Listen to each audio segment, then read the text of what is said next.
Hi, I'm Scott Edinger. I'm here with Paul Rule, owner of the Outdoor Kitchen Store, and we're talking about the heat of a grill. And one of the things we hear so much from customers in the store and folks who are visiting the website is the fact that, I just can't get my grill hot enough. I don't get it to cook the way I want it to. That's a major consideration for folks buying a grill. So talk a little bit about the heat of a grill.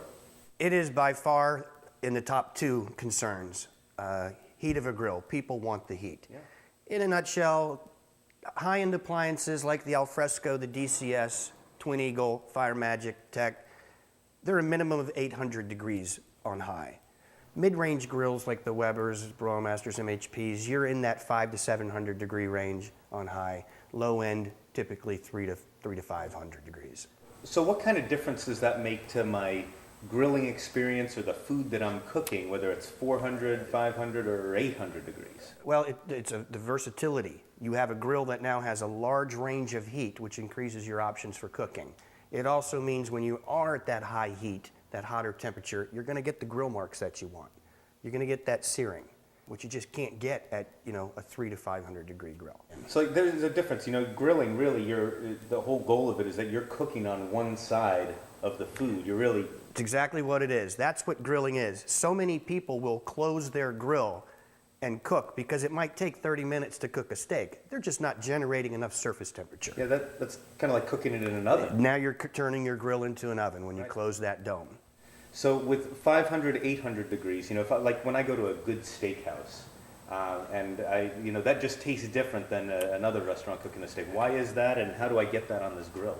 They're cooking at a high temperature. Yeah? That's exactly what it is. They're cooking at a high temperature. So what are the things that go into getting that high temperature on a grill? Well, it's the way the grill is engineered. For instance, on some of these grills, you'll see ceramic trays. Ceramics do three things. They help generate surface temperature because they retain heat. They help disperse your heat evenly on your cooking surface, and they help minimize flare-ups.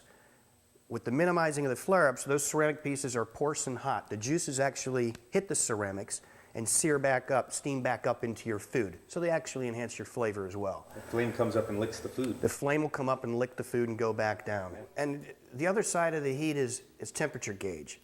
And in the industry, these are really meant to be reference points for the cook.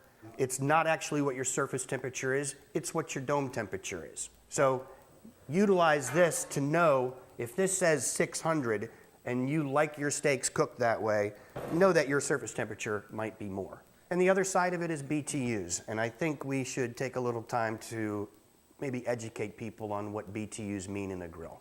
Yeah, I hear that a lot about BTUs, and that can get kind of a confusing point there. So let's talk about that in just a moment.